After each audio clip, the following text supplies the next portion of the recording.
કોઈ પણ વ્યક્તિ એ નાનું બાળક હોય કે મોટું હોય, લેડીઝ હોય કે જેન્ટ્સ હોય, દર્દીને જ્યારે ઈજા થાય અને ટાંકા લેવડાવવા આવે ત્યારે એને સૌથી કોમન ચિંતા હોય ડોક્ટર નિશાન નહીં દેખાય ને, નિશાન નહીં દેખાય એવા ટાંકા લઈશું.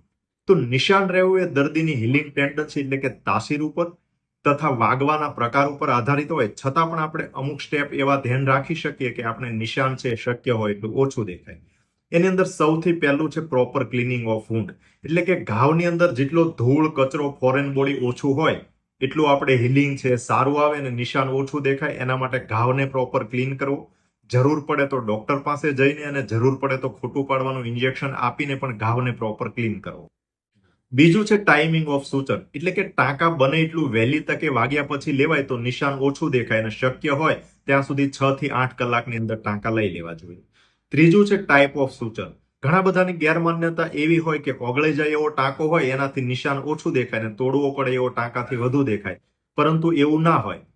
હકીકતમાં જેટલો માઇક્રો ટાંકો એટલે કે પાતળો ટાંકો વાપરે એટલું નિશાન ઓછું દેખાય. અને ઘણા બધાની ગેરમાન્યતા એવી પણ હોય કે સ્ટેપલર છે આધુનિક પદ્ધતિ છે એમાં નિશાન ના દેખાય, પરંતુ સ્ટેપલર છે માત્ર સ્ટ્રેટ શાર્પ કટ માટે જ યુઝ કરી શકાય, બધા ઘાવ માટે સારું રિઝલ્ટ ના આપી શકે.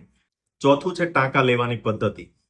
વુન્ડને પ્રોપર એજ એપ્રોક્સિમેશન તથા ટેન્શન ફ્રી એટલે કે ઘા ઉપર જેટલું દબાણ ઓછું આવે એ રીતે ટાંકા લઈએ અને જરૂર પડે તો આપણે 2 પડમાં ટાંકા લઈએ તો ઘા ઉપર સ્ટ્રેચિંગ ઓછું આવે જેથી સ્કાર છે ઓછો દેખાય. પાંચમું છે પ્રોપર હિમોસ્ટેસિસ, એટલે કે અંદરની સાઈડ બ્લીડિંગ થતું હોય અને ઉપરથી આપણે ઘાવને બંધ કરી દઈએ તો અંદર ઇન્ફેક્શન તથા સોજો વધુ આવે, એટલે પ્રોપર લોહી બંધ કરી અને પછી જ ટાંકા લેવા જોઈએ. છઠ્ઠું છે keep wound cover and moist. મોટાભાગના લોકોની ગેરમાન્યતા એવી હોય કે ઘાવને ખુલ્લો રાખવામાં આવે તો રૂઝ જલ્દી આવે ને નિશાન ઓછું દેખાય, પરંતુ જો ઘાવને પ્રોપરલી કવર કરવામાં આવે તો મોઇસ્ટ એન્વાયરમેન્ટની અંદર એપિથેલિયેશન ફાસ્ટર થતું હોય, એટલે કે હિલિંગ ફાસ્ટ થાય તથા ઇન્ફ્લામેશન એટલે કે સોજો ઓછો થાય અને સ્કાર ઓછું દેખાતું હોય.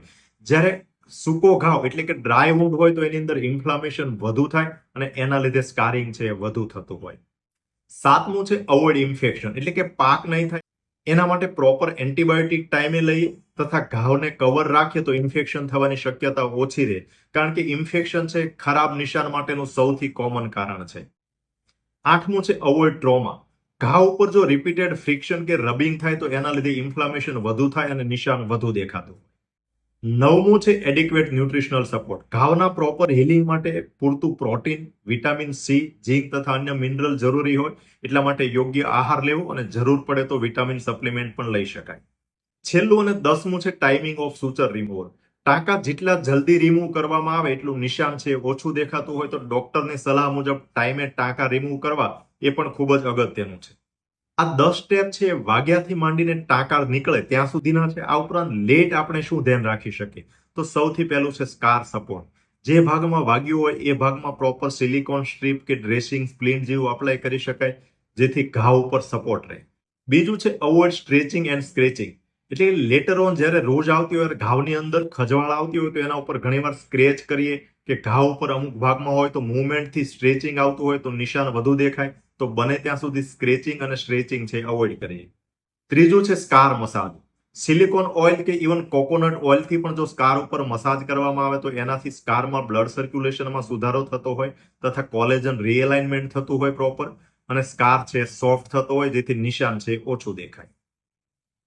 ચોથું અગત્યનું સ્ટેપ છે protection from sunlight and UV light, એટલે કે વાગ્યા પછી ઘાવને જો 6 થી 8 મહિના સુધી સનલાઇટથી પ્રોટેક્શન આપવામાં આવે તો નિશાન છે ટેનિંગ છે ઓછું થતું હોય. એના માટે આપણે પ્રોપર એસપીએફ વાળું સનસ્ક્રીન છે એ પણ વાપરી શકીએ. તો મિત્રો આટલો સ્ટેપનું ધ્યાન રાખવામાં આવે તો શક્ય હોય એટલું નિશાન આપણે છે ઓછું કરી શકીએ. આ ઉપરાંત પણ નિશાન ઓછું રહે એના માટે જે મેડિકલ પ્રોડક્ટ આવતી હોય એ ડોક્ટર પાસેથી લખાવી અને યોગ્ય રીતે ઉપયોગ કરીએ તો નિશાન છે ઓછું રહી શકે.